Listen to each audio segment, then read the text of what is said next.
Well, welcome to Running Book Reviews. Liz is the host today, so I'm just doing the preamble. You may have heard our episode on a book called The Boston Marathon Handbook, written by Marc Polina. We've all certainly heard of that book because Liz and I have both read it, and Marc, our guest today again, wrote the darn thing. So there you go. Having said that, we went off and actually did the Boston Marathon, some of us. So- Not me so though.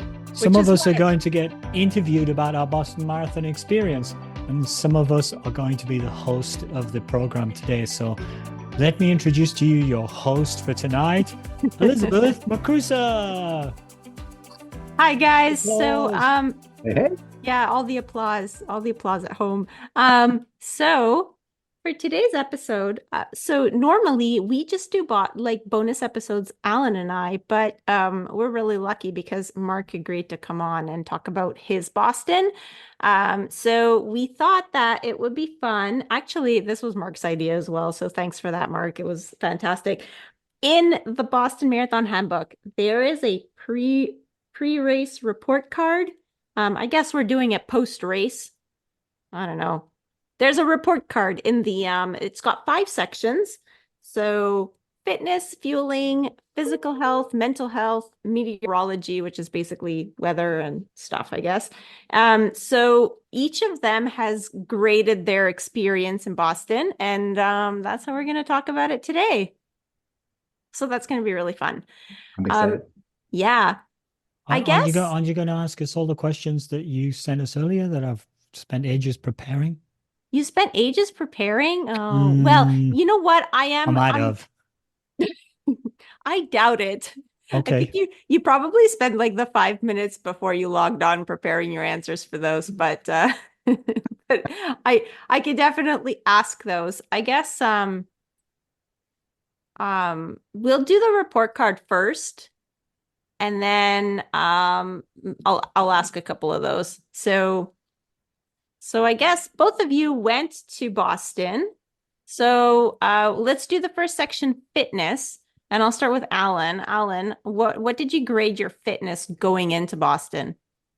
Yeah, I graded my fitness. I guess we've got school gradings here, so I gave my fitness a B. What I said was, the positive things was a few months back, really before I went off for 2.5 months in Australia, I did a great base building. We had a program with Andrew Snow, and we took his base building advice and started to do a lot of, like 100K weeks, I guess we were doing, so 60-mile weeks. We're trying to do them nice and easy, with just some sprints in them, sort of strides or hill sprints, and build a big block to then go into our training. So I did that really well.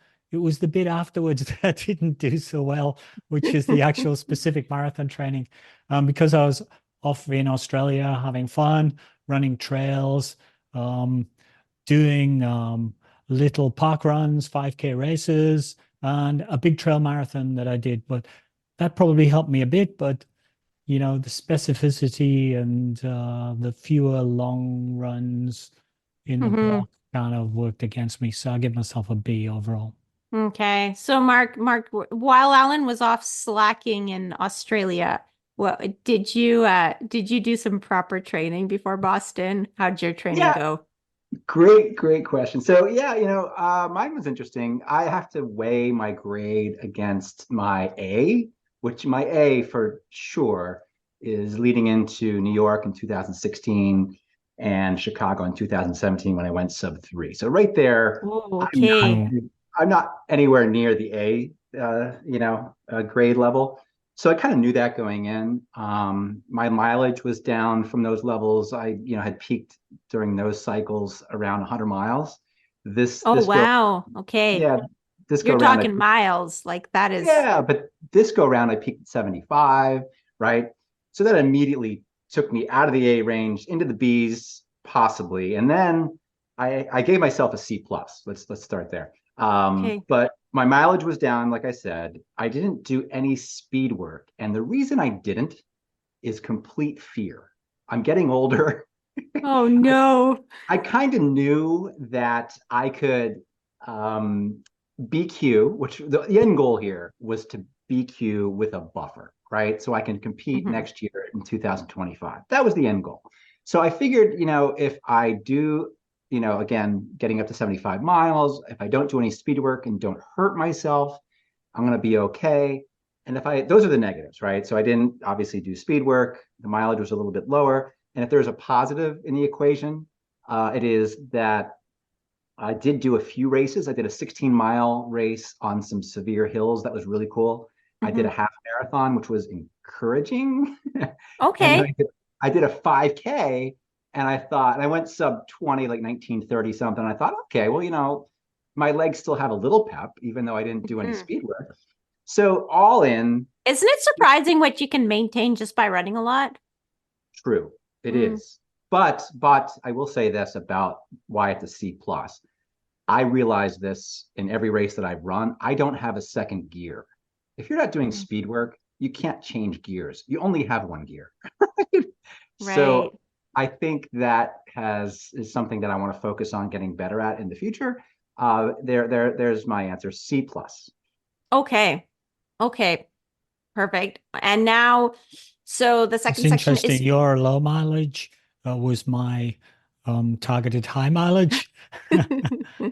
So yeah. yeah, Um, your volume was still quite impressive, I think. mhm. Yeah. In miles, it's I mean, 100 miles is like wow, but even 75 is pretty up there. I mean, Yeah. we I, tried, I let me went from 50s to 60s to 75 and then tapered out of that. Yeah. Okay, before I go on to the next question, let me just convert that to kilometers. It's 120K. So that was like kind of what we tried to peak at last summer, Alan. Yeah. Yeah. So, but it was a Yeah. lot. It was a lot. Like you have to eat a lot of food to be able to sustain that mileage. Like that's a challenge. So that brings us to the next section, which is fueling. But this is more fueling during the marathon. So, what did you grade yourself, Alan? And also, can you tell us if you did any practice with your fueling? How come Did I you have a always get to go? strategy? How come I always have to go first? Okay, fine. I can start with Mark.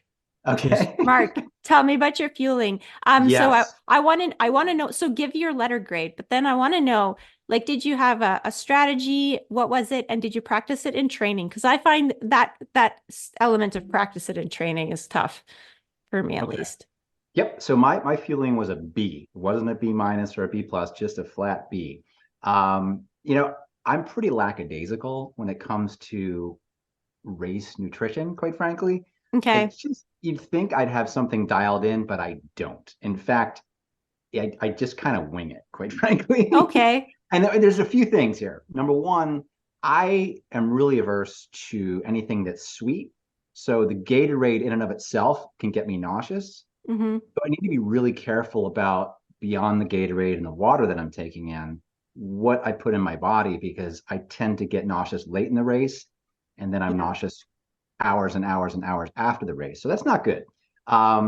So that dragged my score down. And then on the positive side, I was all excited leading up to the race because I cut out alcohol. Oh. I don't drink a ton, but I drink, when I do, I drink bourbon. And I thought if I don't drink bourbon, this entire buildup, I'm going to be superhuman, right? So I thought I'd have a Cape in Hopkinton, and I didn't have a Cape in Hopkinton. Hmm. I'm a little disappointed in how Oh. that all played out, quite frankly. After I think my last drink was December 20th. So yeah. So I think, you know, food wise, leading up to the race, and as far as like carb loading and everything, I've got that.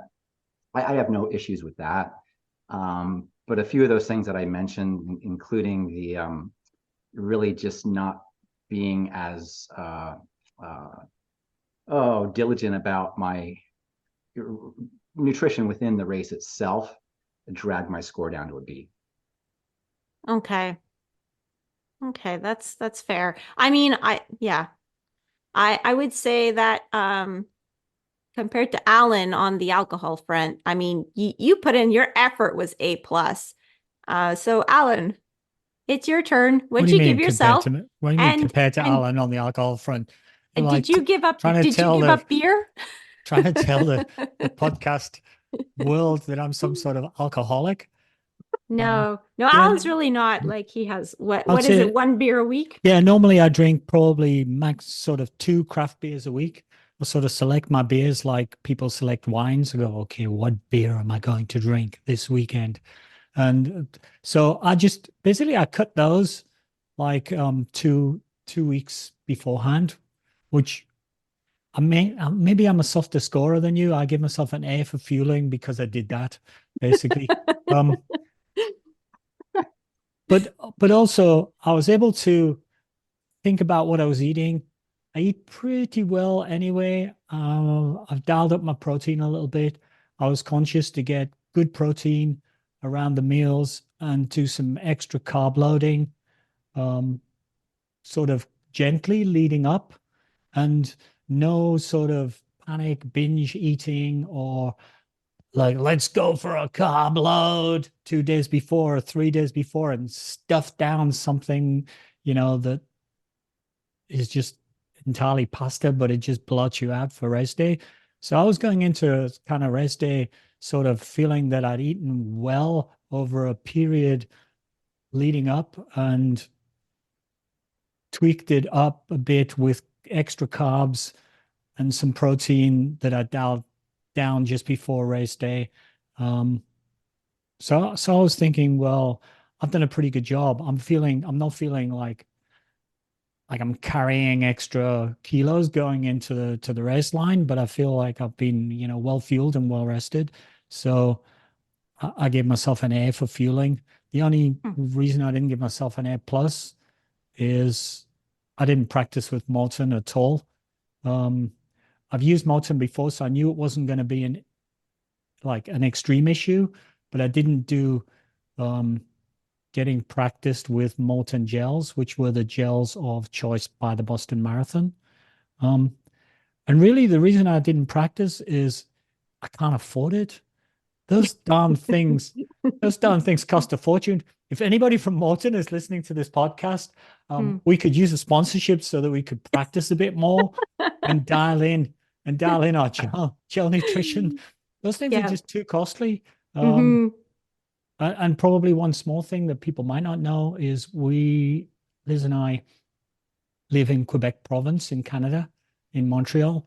And currently you can't get Molten with caffeine Yeah. because It's very sad. there's We some used to be kind of able to. there's some kind of state regulation that they haven't put something on their packaging or something, and I think so from or what it I has too heard. much caffeine or Yeah, I something. think I it's don't too know. much caffeine because they have 100 milligrams, and I think you need to have like an application with Health Canada if you have that much caffeine in a So product. so we only got the Molten with caffeine. We only get those if we can smuggle them in over the border. Hmm. Um, or pay one of our pay one of our marathon friends to mule them across the border Which for we us, have done. We have done that. which we Yeah. have done, I yes. mean, desperate times, right?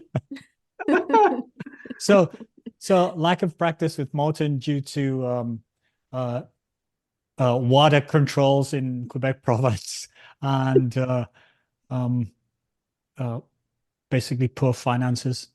So otherwise, I would have rated myself up a little bit more. I Oh, felt wow. pretty well fueled, and I would say I fueled myself on the run pretty well too. Um, and what was nice, what I did was I went in with some Moltens. I took them at the agreed periods, um, which is about every 6K. Actually extended out a little bit.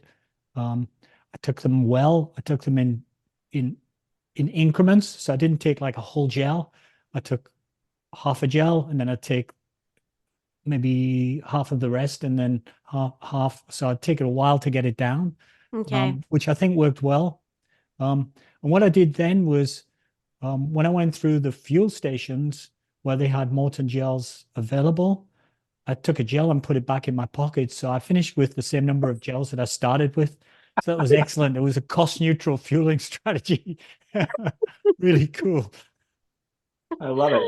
Oh, that was Thank you, smart. Boston Marathon, and thank you, Morton. I'd like to say one thing. I'll help your Morton sponsorship here. I Mhm, I never really used them at all, but I did get buy some at the expo because again I'm lackadaisical about this thing, mhm. and I ended up using them, and then of course using ones that were handed out of the course too, and I kind of loved them. Like they weren't sweet, right? Yes, It Pretty good. tasted very almost like gelatinous, but Yeah. kind I of like, like Jello, like I like, flavorless Jello yeah, they almost. like yeah Jello Yeah, shots.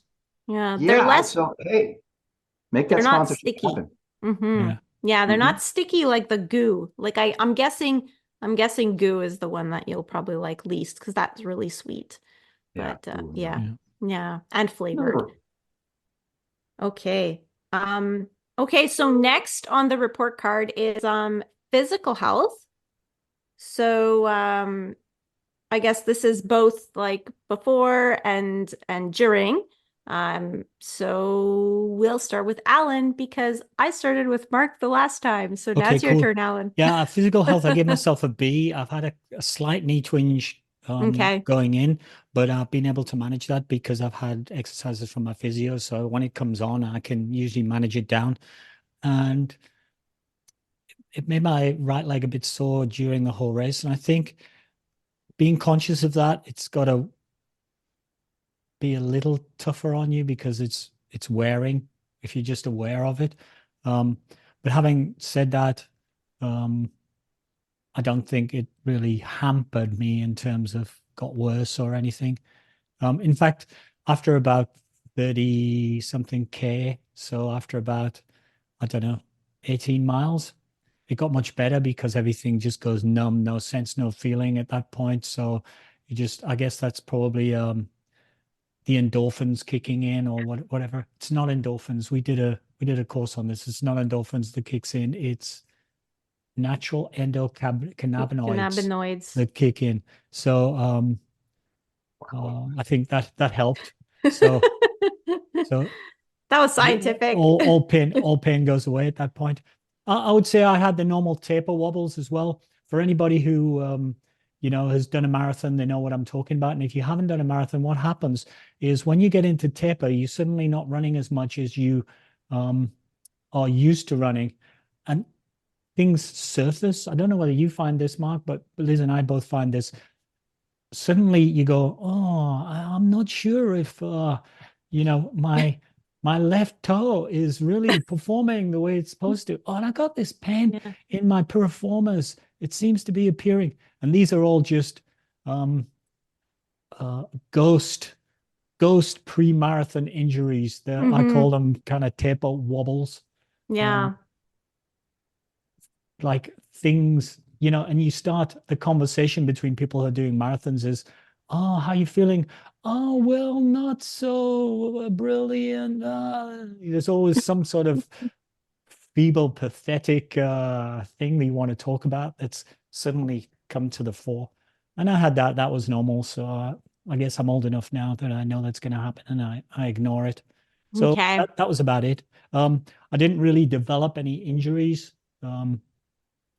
So, that- Did you continue the except physio exercises even when your knee pain went away? no, I just wait till it comes back, then I start the exercises again. That's how physio works. Everybody knows that. That's Uh, So it's just for that's the how physio record, you know. works. You do Yeah. some physio, your pain it's goes not away, you stop the rehabilitation. exercises. Yeah. It's rehabilitation. Um, so yeah, I would say I did have one little thing, and um my big toe on the right hand side seems to have developed quite a bit of soreness after the race, and I think that's my shoe choice. Hmm. Um, What did you run in? I ran in the Saucony Endorphin Elite, Hmm. um, and as you know, Liz, they have a very aggressive toe off. Yes. Um, Yeah, they Yeah. do. but I've run a marathon in them before, but not the Boston Marathon, which is a bit of a different prospect. We ran a nice, gentle, downhilly, consistent marathon in them last year. Um, So I think it's the shoe choice. I'm dialing. I'm going to dial that out for the next marathon. I think I'm going to get another shoe to try. Oh, okay. Well, all the money you saved on Morton during the race, now you can spend it on shoes. Okay. Okay. It's Mark's turn now. Yeah. So what did you grade yourself and why? And were you healthy leading up to the race and through your training cycle and during the race? Okay, so I gave myself for physical health a B minus, and I do want to say that people that are listening in, I think you might- grade yourself a lot harder than Alan does. I maybe, A little think bit maybe, harder. Yeah. but people listening might say, "Wait a minute, didn't we just do fitness and physical health? Aren't they the same thing?" And my answer is no. In the book, I kind of outline why, but I'll give you an example. When I was in Chicago and ran my PR, I had got up, as I just said, to 100-mile weeks, and my fitness was fantastic, but I was a hot mess at the starting line. I Okay. really had what I thought was like a broken plantar plate or a stress fracture. My feet were all really Oh hobbled. no.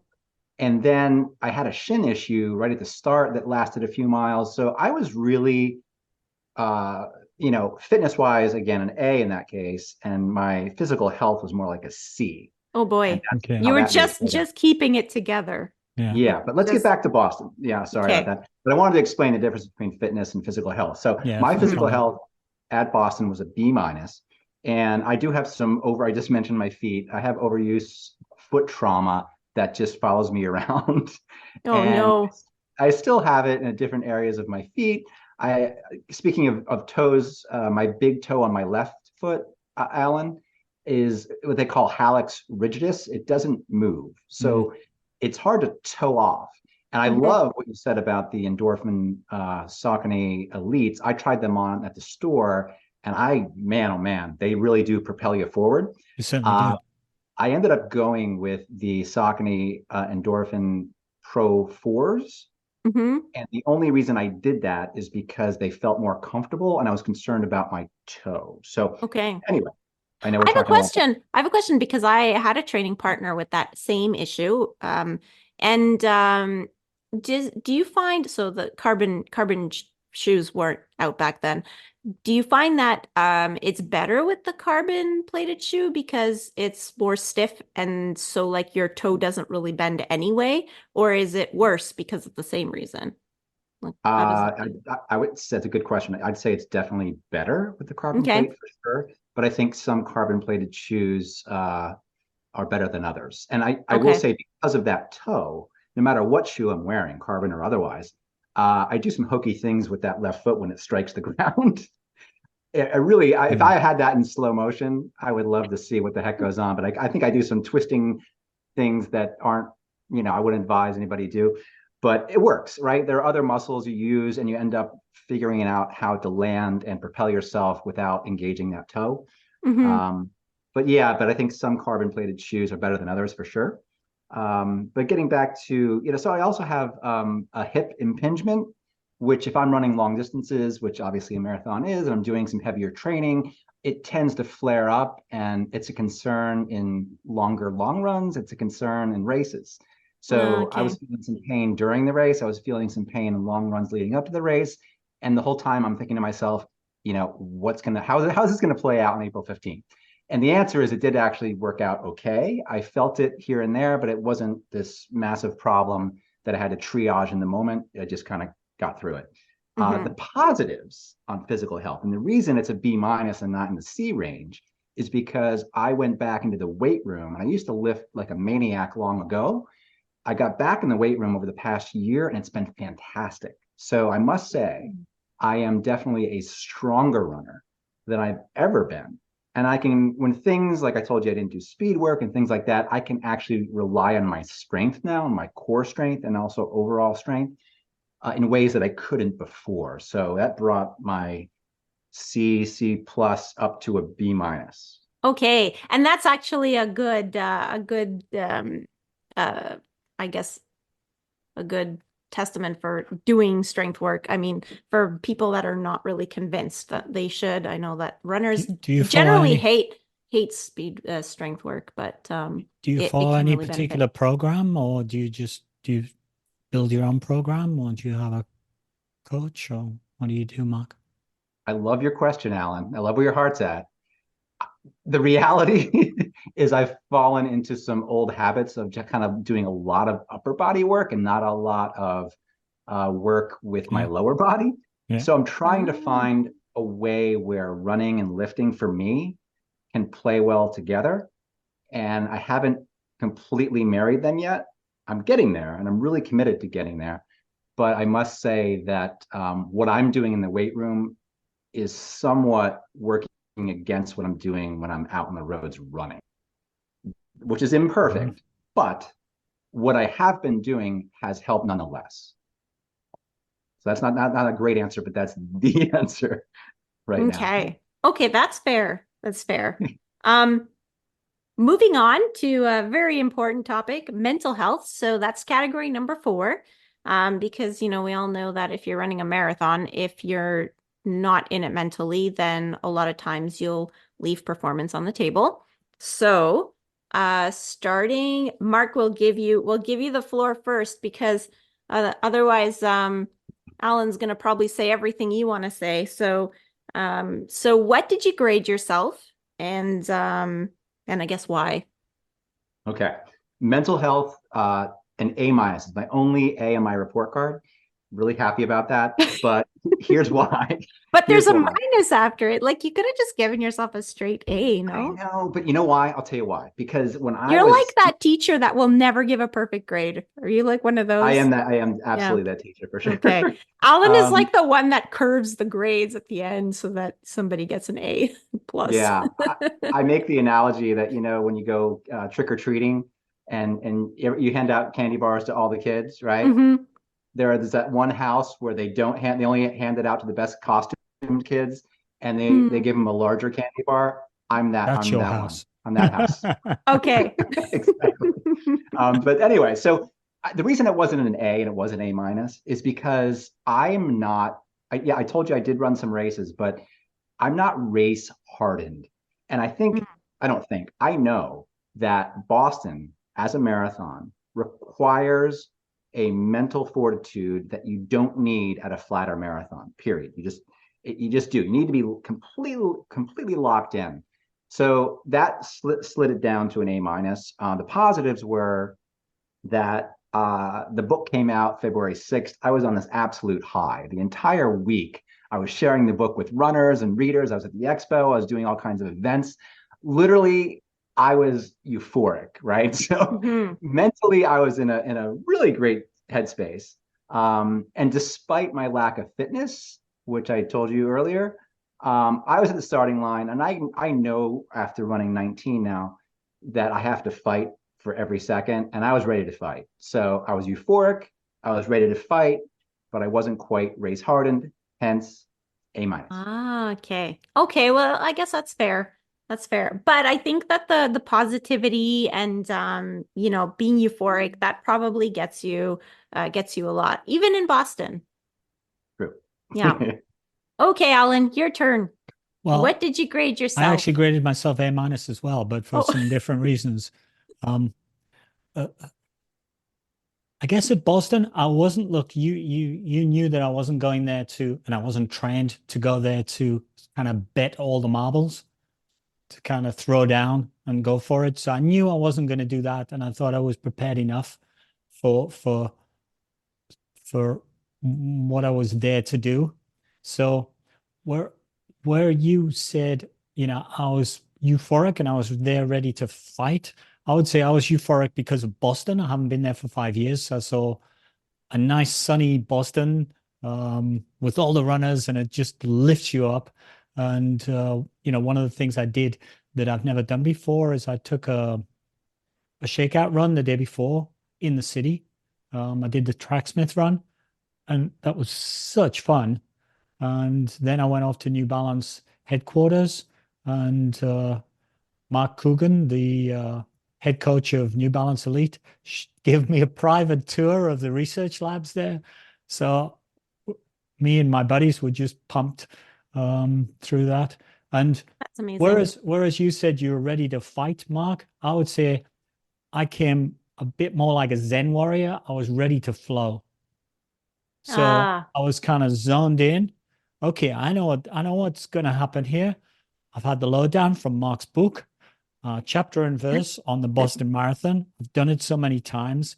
I know where I'm going to make the mistake. I'm going to make the mistake in the first 5 miles, and I will have problems based on what I do in the first 5 miles. So I was in the last corral of the first wave. So I was right at the end of the starting wave. The wave went off. I walked up the hill to get to the start line, started a nice, easy jog, past the start. Everybody went bam as they hit the start, and their adrenaline kicks over. And I go, no, okay, I'm just going to run the pace that I said I was going to run at. And I said I would run at a 4:30 pace to start with. That's 4 minutes 30 per kilometer, which averages out at a target 310, 10. I think, 310 pace. But I know that I won't be able to maintain that all the way through. So I know that I'm not going to do 310. I'm going to target somewhere around 315, something like that. But I'm going to go off at 4:30 pace and 4:30, 4:30. They were pretty well dialed in. Maybe there were a couple of quick ones when we got on the real steep downhills. But I was like zened in. Um, so I was pretty proud of that because it got problematic with the heat for me afterwards, and I was able to cope with it because of what I'd done in the first half.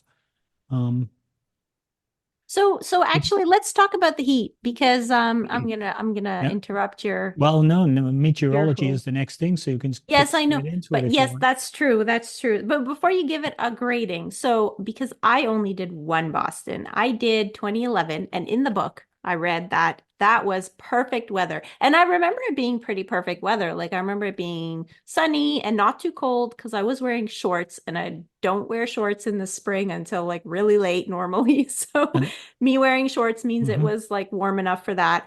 And And I the remember the something elite about a tailwind. the elite Like runners ran, if I remember rightly, the elite runners ran a best ever Boston in 2011.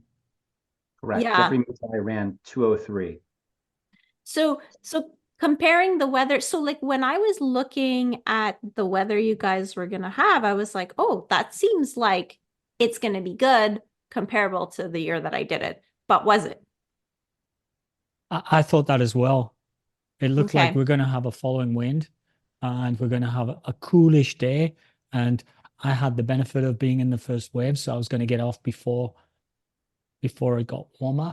So I was thinking, um, I have a I have a saying around this, and the saying is the weather is perfect, the training has gone well, God has removed all your excuses, which means, basically, yeah, all the things you're going to blame your failure on, they're not there. So now you've got to Okay. perform. Um,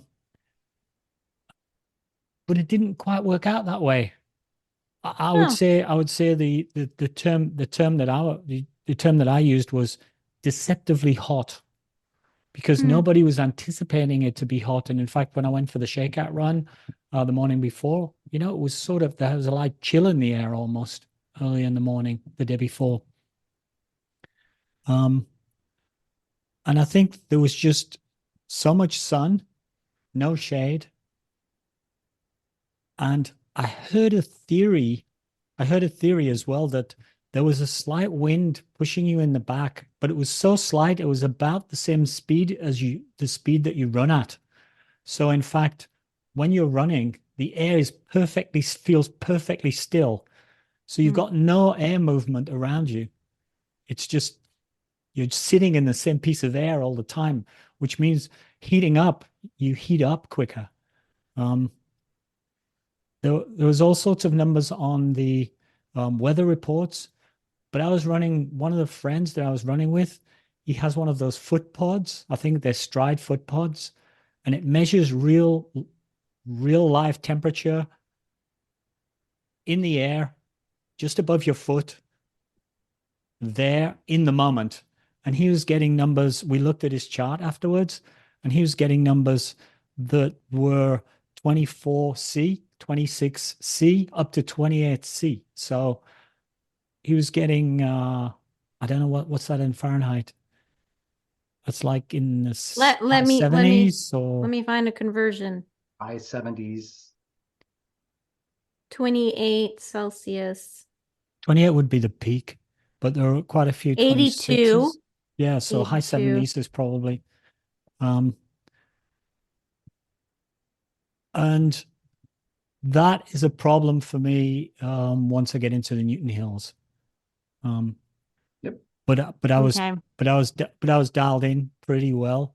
What I So did what was letter grade would you give the weather, I guess, in I your gave it I opinion? gave it a B. Oh, 'Cause, that's still pretty good.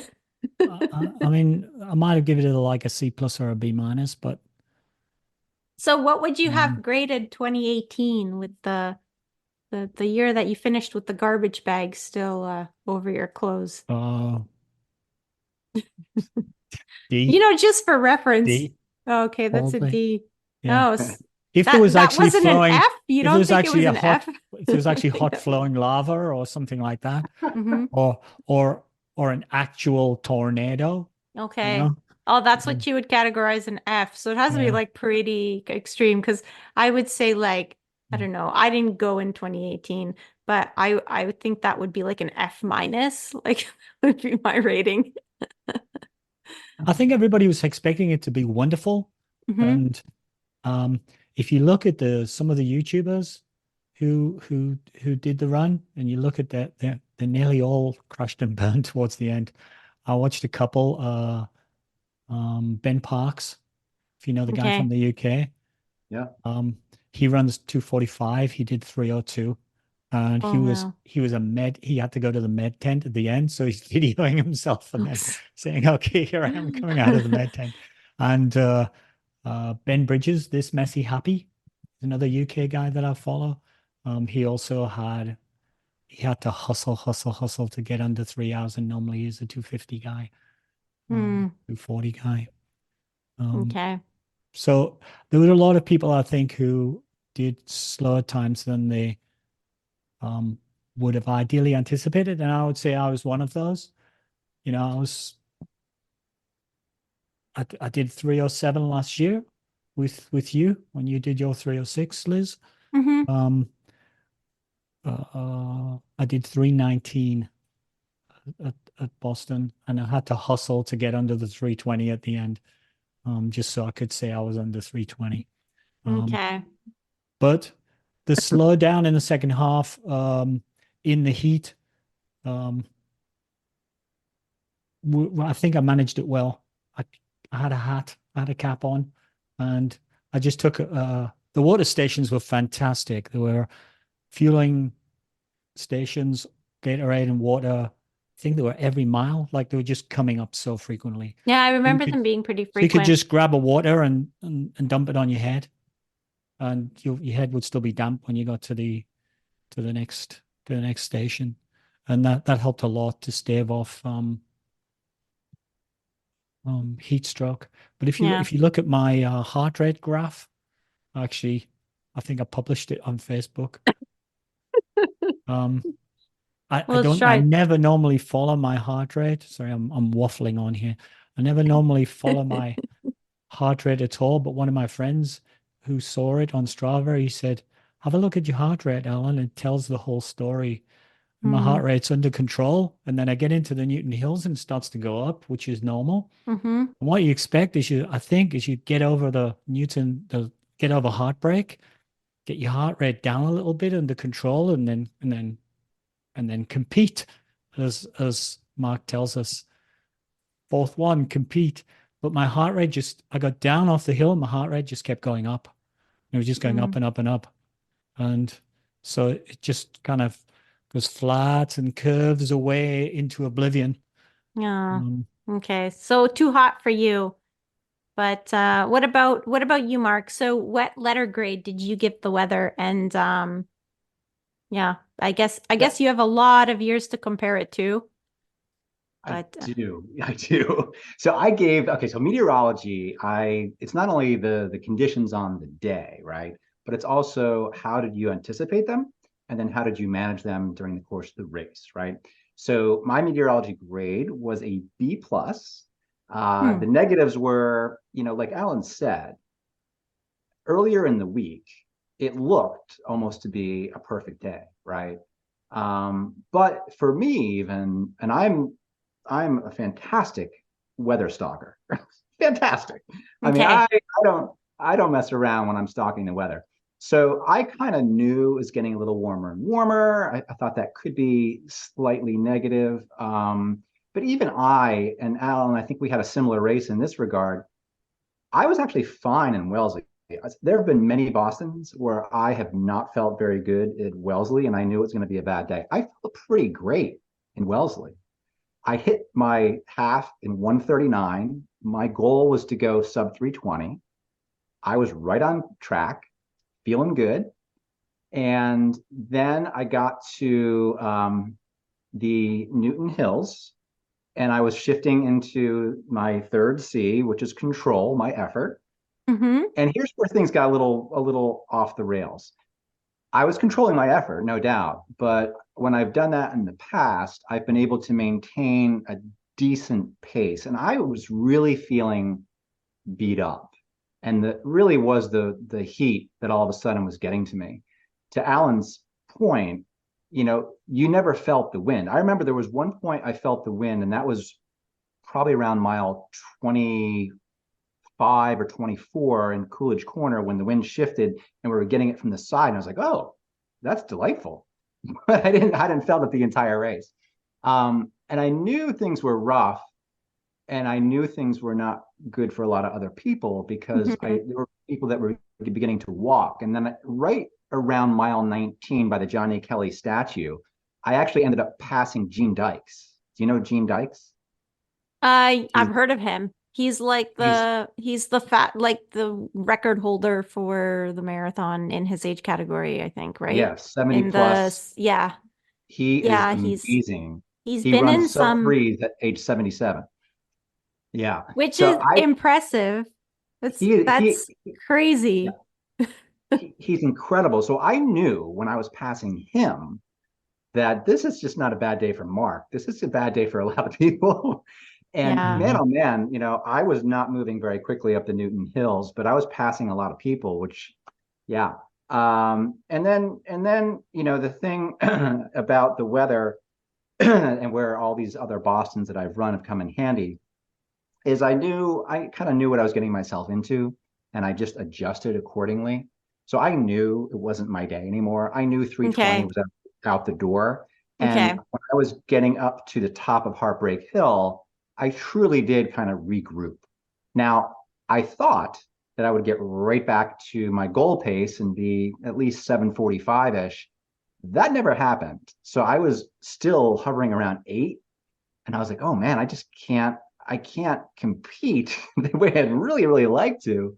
And I was just trying to not blow up because I figured I can get in and still get a 10-minute buffer and BQ. And I should just aim for that because I don't want to take a risk that could really affect me. Because if I took a risk and tried to run a little bit faster, then maybe I would have blown up. That would put me in a weird position. And I'm still in a weird position. We can talk about that in a second. I don't know whether my 9-minute and 53-second buffer is going to hold up. I'm hoping it will. I mean, Alan, you're in great shape. I don't know. I mean, there's a few scenarios where, it's not going to work for me. But the one thing I will say with the meteorology also, I did do 2 things that were fantastic for me. I always carry a sponge. I talk about the importance of carrying a sponge in the book. And that sponge, man, oh man, came in handy. Was Oh, that a yeah. sponge you picked up during the marathon? Because I think they give them out at one point. Because I remember carrying a sponge and I definitely didn't bring it. It I didn't was see given any to me sponge by stations. someone. No, there were people handing out sponges, but I brought 4 to Hopkinton with me, and I was passing them out to people. Oh, wow. So I Okay. had my sponge from the get-go. Okay. And Okay. the second thing that saved me were Otter Pops, those freeze pops. Kids were handing Yes. out Otter Pops. I Yes. probably had 5 or 6 Otter Pops on the way. Oh, wow. And those were golden because it just chills you in a way, I guess, internally, and it corrects your overheatedness in a way that Yes. lukewarm Gatorade does not, right? Yeah. And also, like, you get some carbs, Yes. the whole sweet thing. I guess it goes down better when it's cold and sweet than What when it it's does warm as and well is sweet. it sends a message to your brain that you're cooling down, whether you are or not, because the inside of your mouth is cold. So your brain gets a message that you're cooling down, so it allows you to run a little bit faster. It's like a central controller thing. Yes. So again, meteorology, B plus.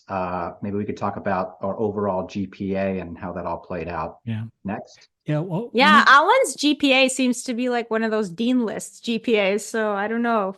But you said in your book that we shouldn't always be on the dean's list, but I think Alan's put himself there. I said my overall GPA was a 3.3 or a B plus. I think, you could say you could say my grades was slightly up from with respect to marks, but I think I'm doing quite a good job of being an ultra realist. So you you can err on both sides of being not realistic with yourself. You can say, "Oh, it really wasn't that good," or "I wasn't in that good shape," when in fact you were. Or you can say, "I'm in fantastic shape," when you're not. So it kind of goes both ways, and you've got to get into the middle zone. And I think I know myself quite well and can auto correct myself when I'm dialing it down falsely. So I don't think my choices are that bad. Um, Interestingly, when you were talking about just one thing that might interest anybody who's done Boston, when you're talking about your time for Boston, and you go, "Oh, didn't know as good as my usual times." One useful thing that you can do with respect to Boston, and I don't know if this is in your book or not, is you can see what number you finished at versus the number on your bib. Which you can never do it anywhere else because Boston basically lines you up in order.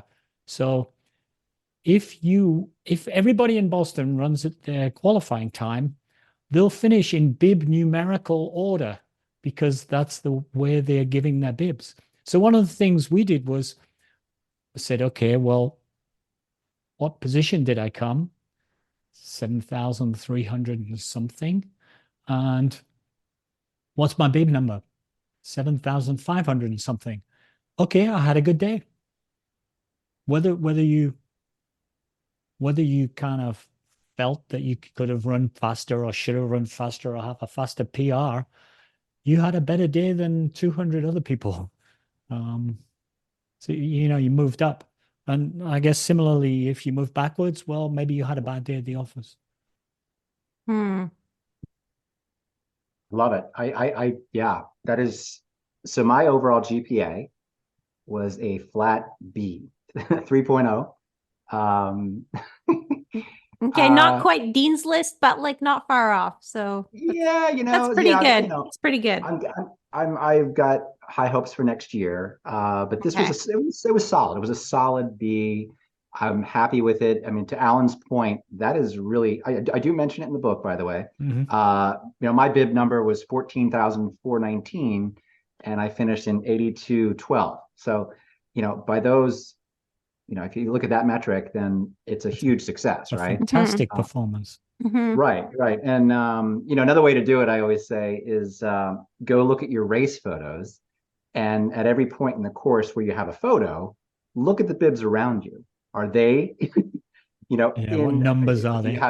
If you see a lot of 10,000 bibs and you're in the 14 range and you're doing pretty well. Conversely, if you get to the finish line and those what used to be 10 in Natick is now, something that's closer to 17 and 18,000 and you're wearing a 14,000 on your chest, that's a problem. You crashed. Right? Yeah. So you can tell at every moment in the course kind of how your day unfolded like that. But yeah, I 325, is not, I think again, it gets back to taking risks and being mentally tough.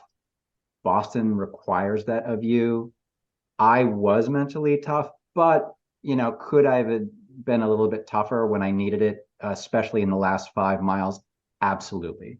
So when I look back on the race, I'm happy, but at the same time, I also kind of know that I just wasn't as in it as I could have been. And that might have put me, in the 323 range, which would have given me a 12-minute buffer, which would make me feel a little bit more comfortable because the BAA could, change obviously the standards, and they could change it by 5 minutes. They could change it by 10 minutes. If they change it by 10 minutes, I'm out of luck. If they change it by five and the buffer's 5, I'm out of luck.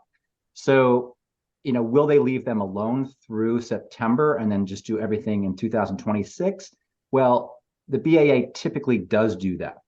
They should, because of all these runners like me who are in this weird place, they would far rather just have an entire year where everything has changed, right? So, but to my point earlier, they could just make that call because they can do it, right? So we'll see. But I wish I felt a little less uneasy talking Okay. right now. Yeah. And I would if I had a 12-minute buffer instead of a 9:53.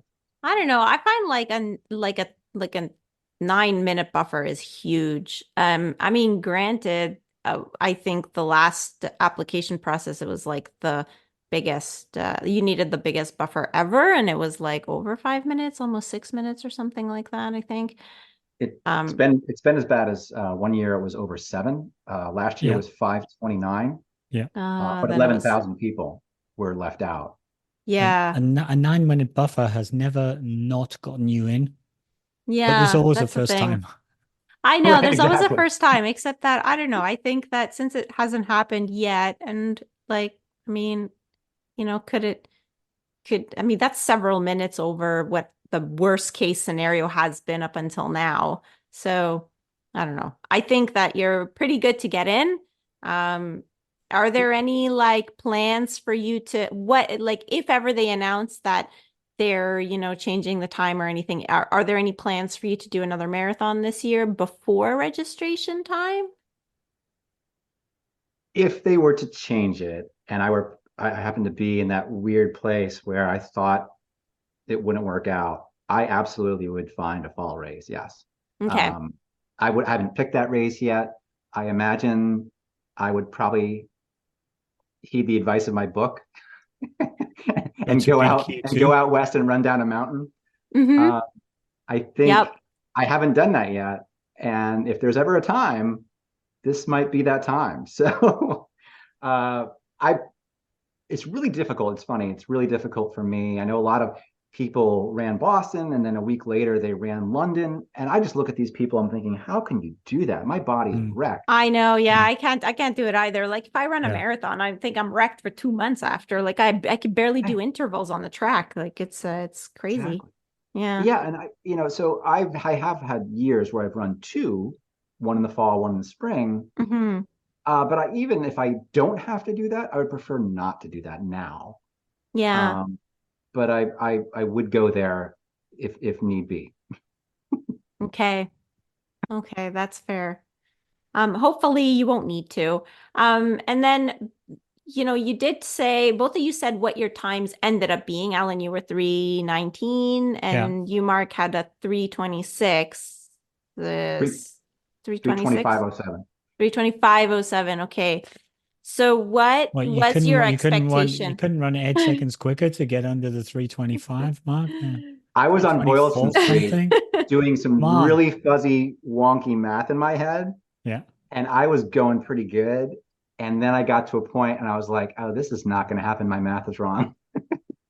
And then I took my foot off the Yeah. accelerator and just coasted in. But I don't know, I wouldn't have done it because I would have had to, again, getting back to my point, I would have had to have really, leaned into the pain in Kenmore Square in a way that I didn't. Yeah. So Okay. that's one of my regrets. No, you just Okay. sprint down Boston.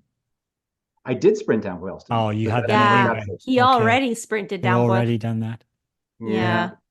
My time was 3:19:57. So I had 3 seconds to spare. I was I love it. absolutely sprinting, trying to sprint down the last bit of Boston with my legs cramping. I looked a real mess, but I got Uh, in. Okay. You got it right. those race photos must be great because you see Alan just running along for the whole entire marathon, and then you see him like this at the end with his Yeah. arms pumping and his knees.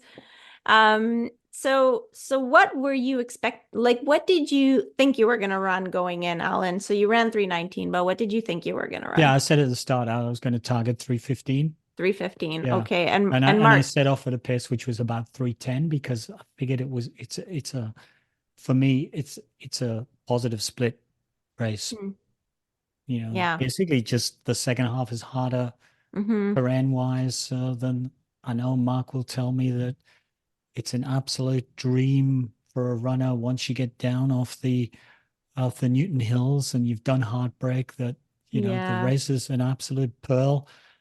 Mm. But I don't kind of I still haven't experienced that.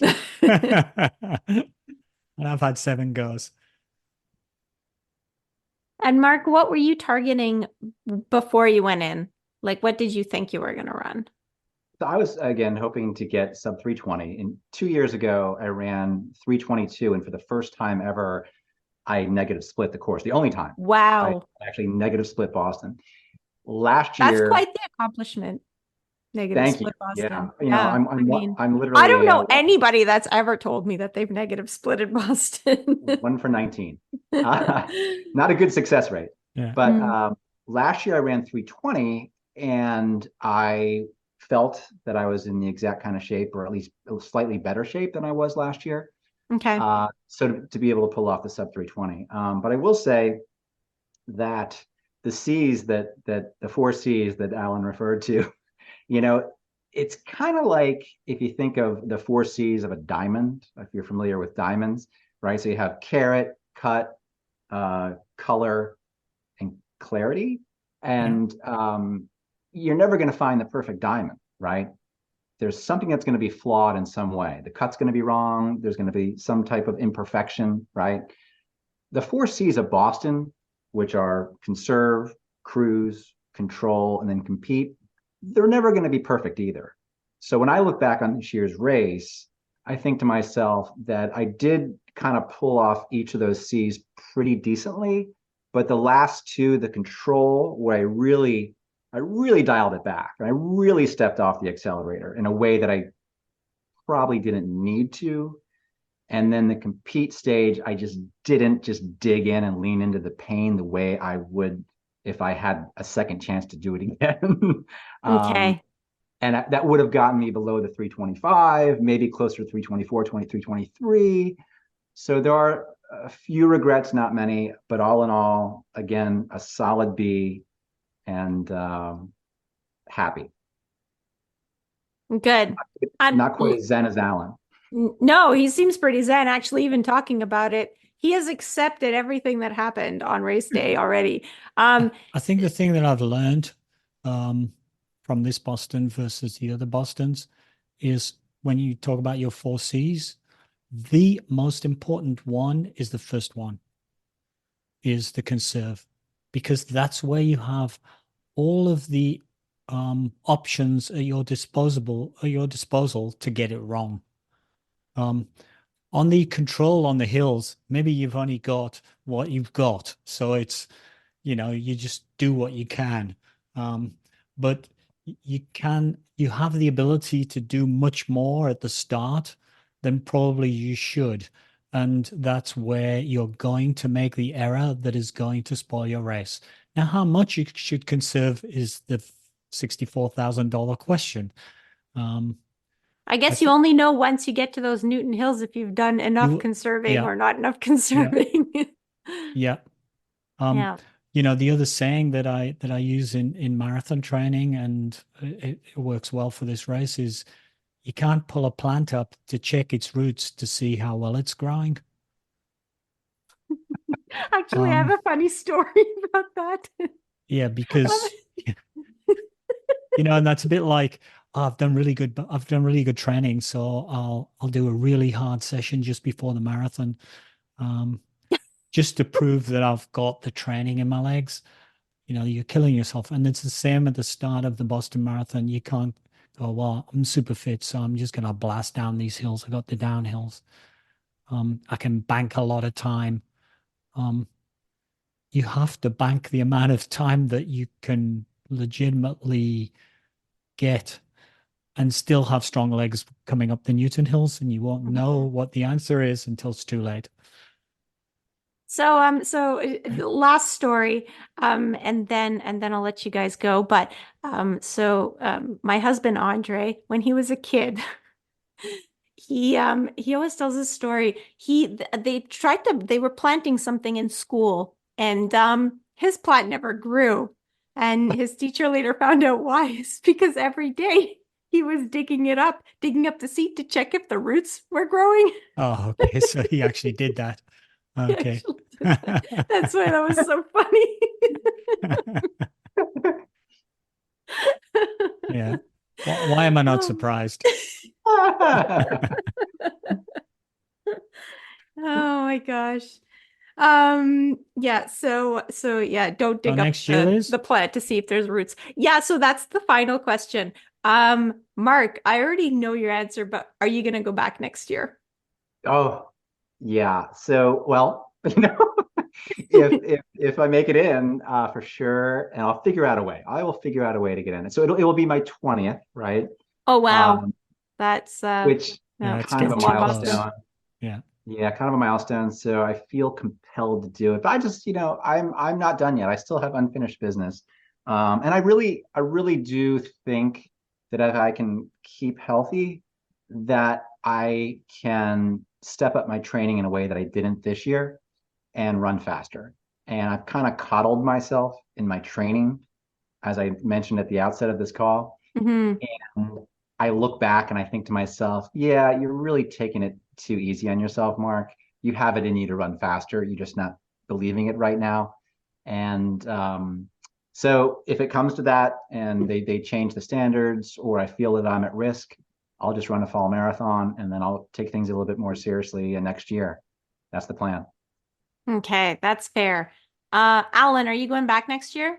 I've just put my application in for London. Um, Oh, if but I you get won't it, get in anyway. no, I So won't. so then what? No, I won't. If there's anybody from the London Marathon who is giving entries to I don't know, social media people who have podcasts, pick me, pick me, pick me. This will be the sixth or seventh year that I've been in the ballot. Um, what I do is I go in the ballot and then I behave as if I've been rejected. So I plan other things around that, and so far I've been right. Um, Hmm. so I think the ballots are on now, and if they'll be announced in before the Boston entries become, I think, required before September. Isn't it September when Boston entries Hmm. come up? So if I get rejected from London, and there is a 97% chance that I will get rejected, How I many can't. goes have you had at that lottery, This Alan? will be my seventh one, I think. So I Yeah. actually need to have 30 before I can complain that I haven't come out of the hat. Um, anyone listening from the London Marathon, your system is pathetic. It really does not. It does not allow, people who are decent overseas runners to find their way in, other than producing a lot of money or raising a lot of money for charity. It's really excluding runners because saying, "Oh, we have a ballot and everybody can enter," it's a pathetic ballot. Your chances your chances are tiny of coming out of the ballot. Absolutely tiny. As I said, once I've been doing it for 30 years and I don't come out, I can legitimately complain because it's useless. So, assuming I get rejected, I think my next choice at this point in time would be to do Boston again. Um, so I haven't done it for 5 years. I've just done it. I had such a good time. It was such fun. It was such a great experience. The whole weekend. Um, you feel so special. doing it. I think I might like to have another go in 2025. Okay. What about I you, just want Liz? to add to that. Yeah, sure. I just Go, Mark. I just want to add to that it's easy to get down on ourselves and dissect our races like we're kind of doing right now. But one thing that I always do is I look back, at the week and obviously the race itself. And to Alan's point, the volunteers and the spectators and everything about that week just brings out the best in Boston. And I mentioned that I was euphoric because of the book. I was just really on a high the entire week leading into the race. And then even during the race itself, when things were going a little sideways, those volunteers were so amazing, and the spectators so amazing. I will say that I was pretty deep in the pain cave, and I had Marco written on my chest, but I had taped it on, and the tape, because of obviously the heat and the sweating, was beginning to come off, so nobody could really tell what it was. And I really was hearing Marco all the time, and I was not in the right headspace to hear it. So they were cheering, but I was kind of over it. So I just ripped off the Marco, and I was just, this anonymous runner the rest of the way, which is probably the right thing for me in the moment to do. But yeah, I just, it's easy to get down and think about everything that went wrong, but there's so much that went right, and it just trumps everything. The positive is just so positive. So that's one of the reasons why I keep coming back. What about you, Yeah. Liz? You've got a qualifying time. Yeah, I do. I don't know. We'll see. Ah, We'll I see. get to hear Um, the right thing. yeah. I kind of for a while I was refusing to do spring marathons just in general because like we have to train through the bad weather and the bad footing and the snow and everything. And you get to the marathon and you end up with like a not so great time, compared to what you want to do or what you expect or what you think you're training for. And it's always been so disappointing that like I don't know, there've been a few years I've refused to do spring marathons altogether. And I find Boston it's like particularly early, but yet still late enough that like you could get the day that's 20 degrees Celsius, not Fahrenheit. Uh, so that's kind of why I've been sort of avoiding it, but maybe maybe I'll go. We'll see. We'd love to have you back, Liz. Yeah, I keep saying I need a do-over because like 2011, it was a bit of a disappointment. I ended up running like much slower than my qualifier, like by more than 20 minutes um than the time I qualified with. So I would have been ranked like all the way, back in I don't remember what number I had, but I had like a 4-digit number, which I remember people telling me like it's so good, but I didn't really understand it at the time. And like I definitely finished with the 5-digit numbers at the end. Yeah. Sounds like you have some unfinished business. Yeah, I definitely do. I definitely do. So I guess we'll end it there and just say thank you, Mark. Thanks for proposing the format for this bonus episode and for coming on because usually we do bonus episodes on our own. So this has been really, really fun. Yeah, we really Thank you so much. appreciate it. Love you guys. Would love to come back next year and do it all over again. So thanks for having me. Perfect. And thanks for spreading the good word about the book, but really appreciate it. Thank you. Yeah, if people haven't gotten on to this yet, you can go back and listen to the previous episode. But Mark is the author of a book called The Boston Marathon Handbook, an insider's guide to training for and succeeding in the ultimate road race, which is Boston. And highly recommended from the guys here. We can't show it because my blurring Yeah, system your doesn't screen show blur. it. But Anyway, I don't think we usually do anything with the video, but just in yeah, case, here it is. And the race report card is on page, in case people already have the book. Starts on 114. page 114. And if you are thinking about doing Boston, it's a must read. if you have done Boston and would like to understand more about what you've really just achieved and the history of it, it's a must read. And if you have ever have any ambitions to run any kind of marathon, you should read this book about Boston, because you will then have ambitions to do a marathon straight away and get a qualifying time. Perfect. Bye for now. That's all from us.